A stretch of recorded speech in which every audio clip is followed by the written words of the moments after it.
Hi students, Happy New Year everyone. இன்னைக்கு வந்து நம்ம பேசிக் ஹிந்தி பேசிக்கில் தேர்டில் இருக்கோம்.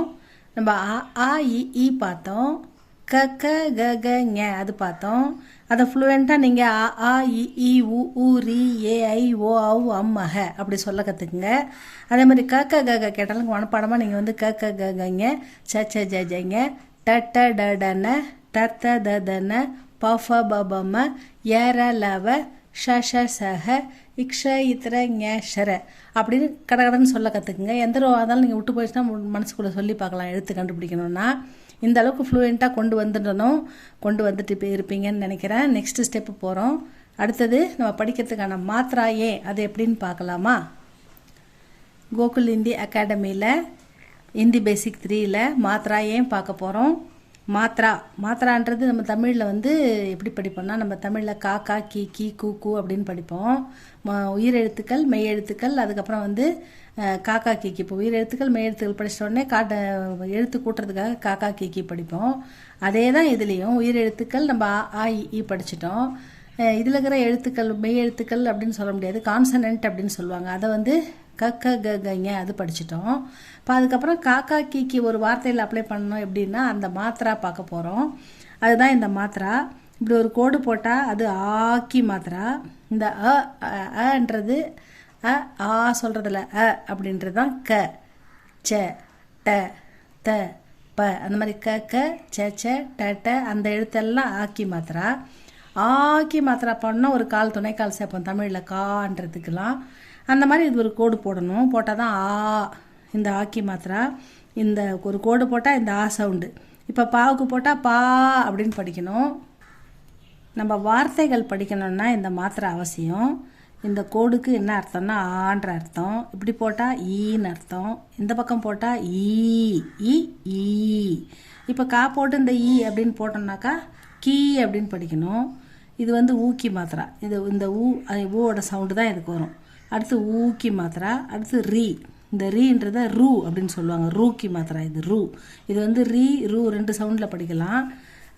ரூன்னு இந்த இடத்துல மட்டும் நம்ம ரூன்னு எடுத்துக்கணும். ரூக்கி மாத்திரா. மேலே ஒரு கோடு போட்டால் அது ஏ, மேலே 2 கோடு போட்டால் அது சவுண்டு வந்து ஐ, கீழே ஒரு கோடு மேலே ஒரு கோடு போட்டால் அது ஓ, கீழே ஒரு கோடு மேலே 2 கோடு. இந்த ஆ பக்கத்தில் கீழே ஒரு கோடு மேலே 2 கோடு வருது பாருங்கள். அதே தான் இங்கே அந்த இதே ஓ சவுண்டு தான் சவுண்டு தான் இதுக்கு வரும். கீழே ஒரு கோடு மேலே 2 கோடு ஆ போட்டால் அது வந்து சவுண்டு. இங்கே ஆக்கு பதிலாக இப்போ கா போட்டோன்னா இதை கவுன்னு படிக்கணும். பா போட்டால் பவுன்னு படிக்கணும். மா போட்டால் மவ் அப்படின்னு படிக்கணும். அவ்வளோதான். இப்போ மேலே ஒரு புள்ளி வச்சா அம். இப்போ காவாக இருந்தால் கம், சாவாக இருந்தால் சஹ, ச அஹ சஹ, ப அம் பம், ட அம் டம், ச அஹ சஹ, ப அஹ பஹ, க அஹ கஹ, த அஹ தஹ. அது மாதிரி அம் அஹ அப்படின்ற சவுண்டுக்கு எந்த எழுத்தை போடுறோமோ அதை சார்ந்து அந்த சவுண்டு வரணும். அதுதான் இதுக்கு அர்த்தம். ஆ இ உ ரி ஏ ஐ ஓ ஔ அம் அஹ. இந்த ஆ இ உயிரெழுத்துக்கள் சவுண்டு தான் இந்த மாத்திராத்துக்கு எல்லாத்துக்குமே வரும். அது எப்படி கீழே அப்ளை பண்ணியிருக்கேன்னு பாருங்கள். இந்த சவுண்ட் இந்த எழுத்துக்கு இப்போ வந்து வெறும் க அது வந்து ஆக்கி மாத்திரா. ஆ அப்படின்னா கா போட்டு இந்த ஒரு கோடு ஆக்கி மாத்திரா ஒரு கோடு போடணும். கா போட்டு இந்த ஈக்கி மாத்திரா போட்டால் அது கீ. கா போட்டு அந்த ஈக்கி மாத்திரா அதை போட்டால் கீ. கா போட்டு இந்த ஊக்கி மாத்திரா அதை போட்டோம்னா கூ. கா போட்டு ஊ அது போட்டோம்னா கூ.